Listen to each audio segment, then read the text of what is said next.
Okay, so welcome into Philadelphia Walks PTSD. My name is Sharon Cole, or Sharon or Cole, whatever you want to refer to me as. No big deal.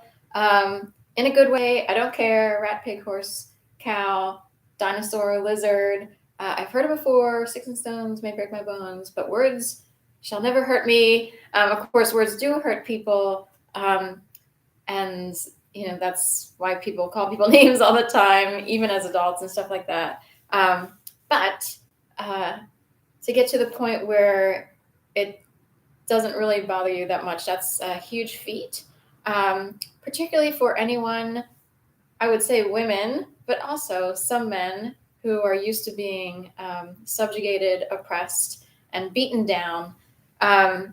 So for those of us who are used to that kind of treatment from people who, I guess, don't have anything better to do, to overcome all that and to rise above those who worked really hard to try to oppress someone, in fact, hired an army to do so, then cheers, kudos. Here, I'll get my kudos to those of us and or whomever else in the future can get to the point, which would make me cry, because the whole point is to help people feel uplifted who are used to being subjugated and pushed down. So it's a constant, I would say conveyor belt, but it's like there's constantly people who are needing to come up from all that effort by those who want to severely and extremely oppress, especially if they go so far as to all out attack someone, as in my case, and there are many others, and then play games around a city or town. Here's the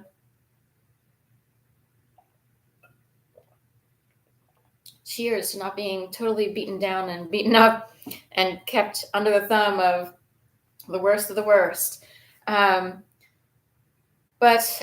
in my case, the fourth Monday of January 2011, I was made to believe I'd be murdered in my apartment.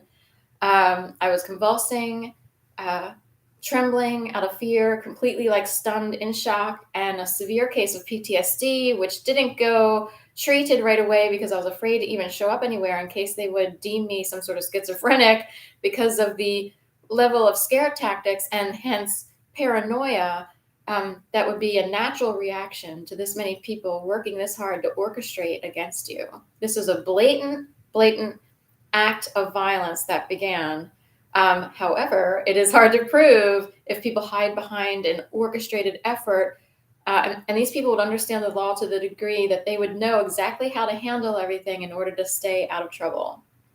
So with that said, it's day 96 of my one video each day, 365-day campaign to raise money for life stolen, robbed, tortured, raped, and so much more. I'm talking whistleblower harassment and then some out the ASS, which can never be it could be proven, but it's incredibly difficult. It takes a lot of time, a lot of video. It would take a very daring lawyer group and so forth and so on, and people who probably work secretly so as not to be caught in the web of destruction of these people who are willing to self-righteously, psychologically terrorize you. I should add that here, psychological terror, extreme. I'll add it to my chat here. I have it on private now. Extreme psychological terror, designed to kill. That is true. So I kept this on a private live stream, so I can add a comment on the side and then I make it public later so that people can see the video. But anyway, this was a very extreme event. I don't, a lot of people have experienced gang stalking. Some people maybe didn't have a hit in their apartment. I had the initial hit, and then if that weren't enough, as I say, the games commenced after that. Even my mom and aunt's phone lines were cut. So when I would try to call them, we're sorry, the phone you're trying to reach has been disconnected, or the number you're trying to reach has been disconnected. They even moved at the end of 2011, put the house up for sale that they were in, and wound up moving to Gainesville, Florida, to be closer to other family members.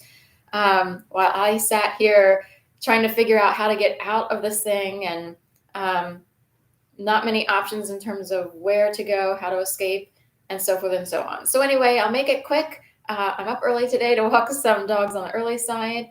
Um, and of course, a whole different type of potential death and destruction going on in general to the American public, or who knows, around the world. I have no idea.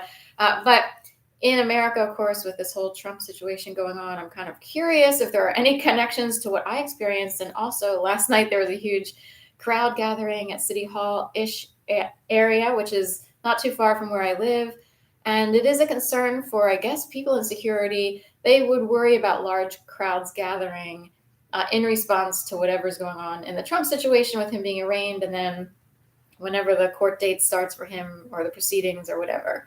So it is a concern because it could be this another tipping point in the eyes of some of, other populations taking over. And I mean, I could even mean in general people who are used to being oppressed, or left wingers or right wingers, whatever. All I know is that it's a big deal to have a former president indicted on 34 counts of federal charges, and who knows what kind of turmoil will appear. So have a beautiful day. It is April 6th, and I think I'm right on day 96. I have to double check my calendar. I will see you again tomorrow with my one video each day, and of course, doing my live streams throughout the day. And I will say this, in case anyone ever winds up in a gang stalk situation, you will know it. You will know it. It will be like you are awakened to it, and/or a life-altering event will happen. In my case, overnight, I knew things were happening that were strange leading up to that night, but I just kept thinking Philadelphia had issues. Life changed on a dime. I knew immediately, and it's as if God or Satan or someone who thought they were in charge said, you will have to adapt to these conditions. That's it. Your life will never be the same ever again. And it wasn't. But should anyone experience anything similar to this, whether as severe or not, hopefully I can be a source of inspiration. I am certain that there are people out there who thought that I would be like tunneled down almost into a world of, debauchery, drugs, or killed, or just unable to function at all in a mental institution. It was that bad. There were helping hands somewhere slowly. In addition to me, I was sort of raised a certain way, and I was used to being alone and independent.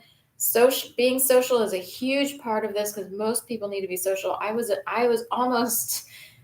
quite used to entertaining myself, quiet, bookish type, so forth and so on. Most people aren't that good at being completely alone. So that's one of the tactics they use. So it's a skill that has to be developed in the brain. Should anyone wind up in a situation and think that all your friends, maybe you're part of a fraternity or sorority, should everyone suddenly start acting strangely or seemingly turn on you, I know this left eyebrow seems, then just know that there's hope. And I know that I don't look anything like, my situation doesn't look anything like what some people probably expected. Oh, well, I guess we'll just have to accept that I won out. Okay, have a great day. Thanks. Bye-bye.